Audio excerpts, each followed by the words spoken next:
Daisy and Lily, lazy and silly, walk by the shore of the wan grassy sea, talking once more neath a swan-bosomed tree, rose castles, tourelles, those bustles where swells each foam bell of ermine. They roam and determine what fashions have been and what fashions will be, what tartan leaves born, what crinolines worn.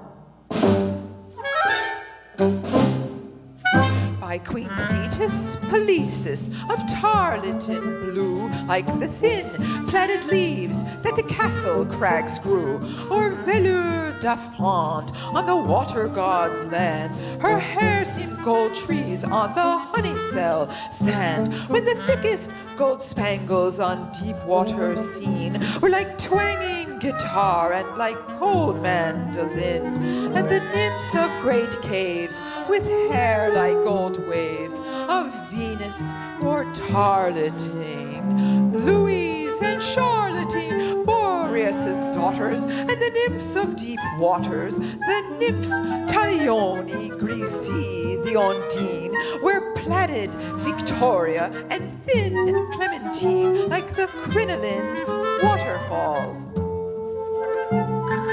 Wood nymphs wear juanets, shawls, elegant parasols, floating are seen. The Amazons wear balzarine of jonquil, beside the blonde lace of a deep falling rill. Through glades like a nun they run from and shun the enormous and gold-rayed rustling sun. And the nymphs of the fountains descend from the mountains like elegant willows on their deep barouche pillows. In Kashmir, Alvandur, Barège, Isabelle, like bells of bright water from clearest wood well, are elegant, favoring bonnets of blonde, the stars in their apiaries, sylphs in their aviaries, seeing them spangle these, and the sylphs pond from the aviaries fanned with each long fluid hand. The Montos Espanol mimic the waterfalls over the long and the light summer land.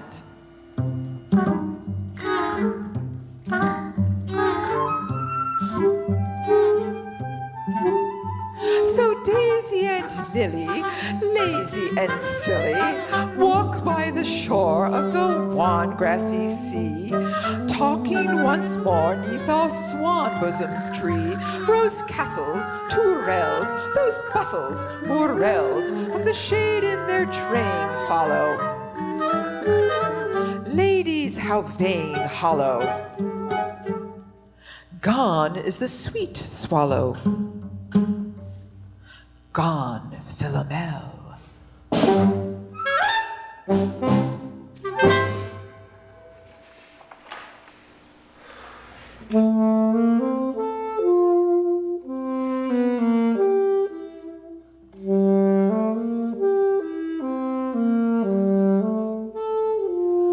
We bear velvet cream, green and babyish, small leaves seem each stream, horses' tails that swish, and the chimes remind us of sweet birds singing like the jangling bells on rose strings ringing. Man must say farewells to parents now, and to William Tell and Mrs. Cow.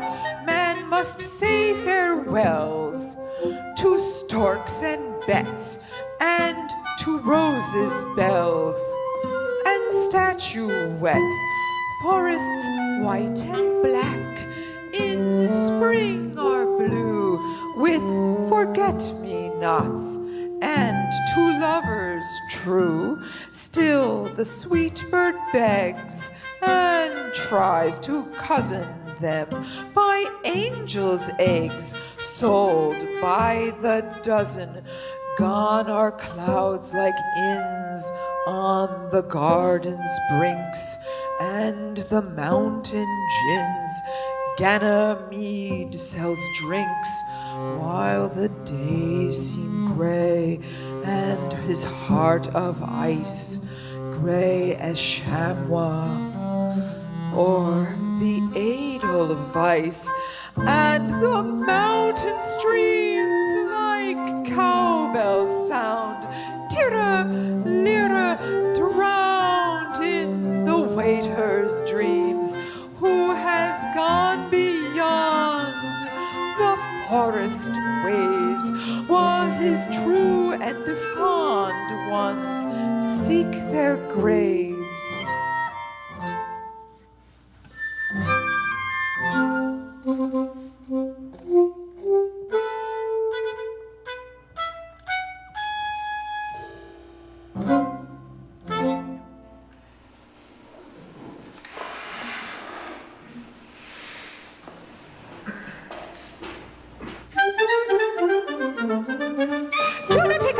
Jordan, Gordon, on the holy Sabbath, on the peaceful day, said the huntsman, playing on his old bagpipe, boring to death the pheasant and the snipe, boring the ptarmigan and grouse for fun, boring them worse than a 9-bore gun, till the flaxen leaves where the prunes are ripe heard the tartan wind droning into the pipe, and they heard Macpherson say, where do the waves go? What hotels hide their bustles and their gay umbrellas? And would there be room? Would there be room? Would there be room for me? There is a hotel at Ostend, cold as the wind without an end, haunted by ghostly poor relations of Bostonian conversations, like bagpipes rotting through the walls, and there the pearl ropes fall like shawls, with a noise like marrying waterfalls, and another little drink wouldn't do us any harm, pierces through the sabbatical calm, and that is the place for me. So do not take a bath in Jordan, Gordon, on the holy Sabbath, on the peaceful day, or you'll never go to heaven, Gordon McPherson. And speaking purely as a private person, that is the place, that is the place, that is the place for me.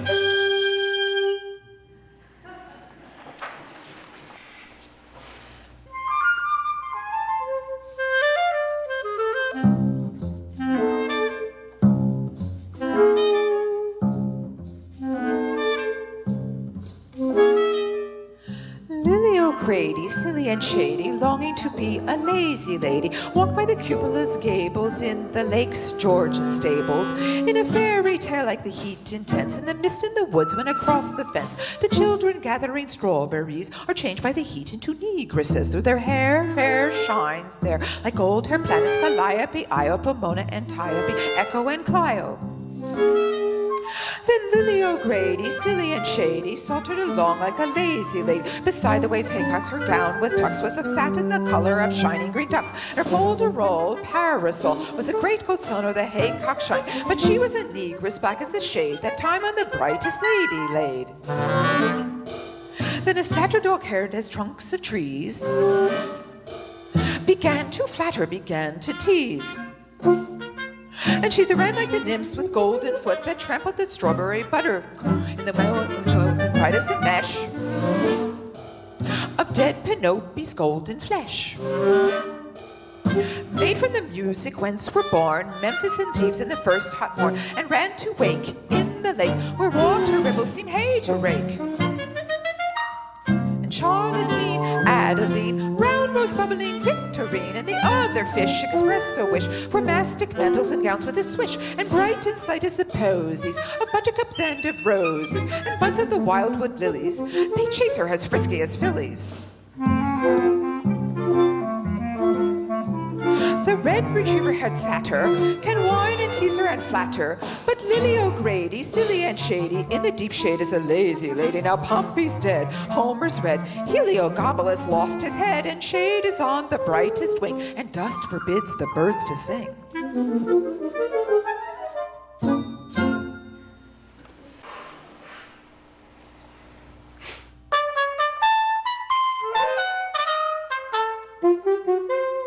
Old Sir Falk, tall as a stork, before the honeyed fruits of dawn were ripe, would walk and stalk with a gun the raynard-colored sun. Among the pheasant-feathered corn, the unicorn has torn forlorn the smock-faced sheep. Sit and sleep. Periwigged as William and Mary weep.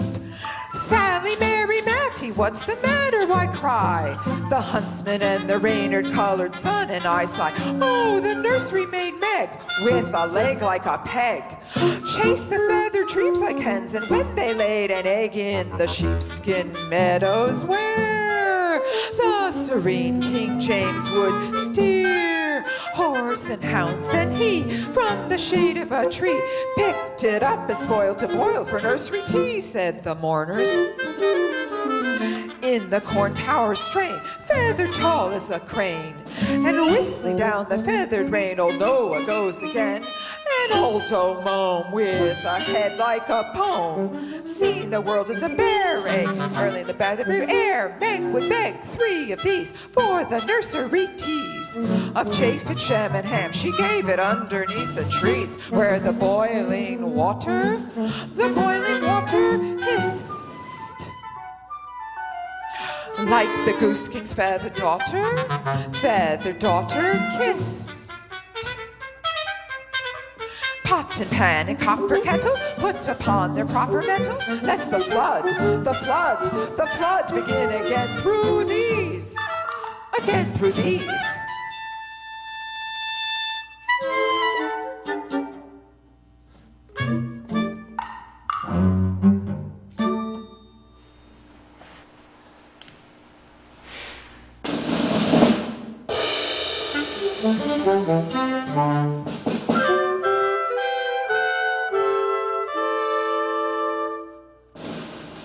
When Sir Beelzebub called for his syllabub in the hotel in hell, where Proserpine first fell, blue as the gendarmerie, where the waves of the sea, rocking and shocking the barmaid. Nobody comes to give him his rum, but the rim of the sky hippopotamus glum enhances the chances to bless with a benison. Alfred Lord Tennyson crossing the bar, laid with cold vegetation from pale deputations of temperance workers, all signed in memoriam, hoping with glory to trip up the laureate's feet, moving in classical meters. Like balaclava, the lava came down from the roof, and the seas blew. Wooden gendarmerie took them in charge while Beelzebub roared for his rum.